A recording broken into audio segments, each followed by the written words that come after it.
AITA for admitting in front of all of my husband's friends that I've never had an orgasm. Recently was my husband's friend's birthday party. It was a bigger party and all my husband's friends and their wives were there. No kids. One woman that I'm friendly with was annoyed with her husband and joked, "Men, if they didn't get us off, why would we keep them?" And she laughed. I awkwardly laughed but I guess looked uncomfortable. She asked me what was up and she pointed out that I made a weird face. I said I've just never had an orgasm before, so I guess I couldn't relate. Almost a dozen people looked at me when I said that. It was super awkward.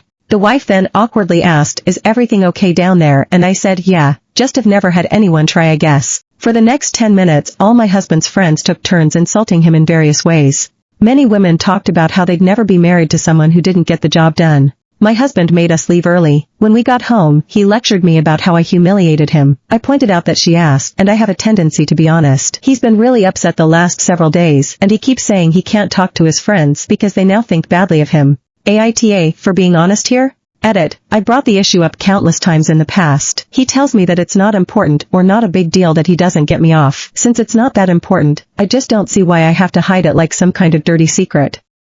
AITA for telling MIL she was dead to me after she showed up in labor and delivery without my mother. For the past 3 months it's been a very well-known plan that when I, 30F, went into labor, my husband was going to drive me to the hospital and my MIL was going to pick up my mother, my kids, and my grandmother, all from one house. Both my MIL and my mom were supposed to be in the delivery room. My gram was to watch my 2 kids in the waiting room. Everyone was in agreement with the plan. Now, my husband and I have 2 sons already, and for both births, my mother was present. She helped me through so much of the mental anguish and panic, especially after my last whom literally almost killed me. I was bleeding out on the table, and my mom was the only one able to keep me calm. I needed her to be with me with this baby too, mentally. So we worked this plan out months in advance, and everyone was on the same page. However, I go into labor. We make the phone calls to MIL and my mom, telling my mom to be ready, and my MIL to go get my mother. An hour and 15 minutes later, MIL shows up at the hospital without my mom, my kids, or my grandmother.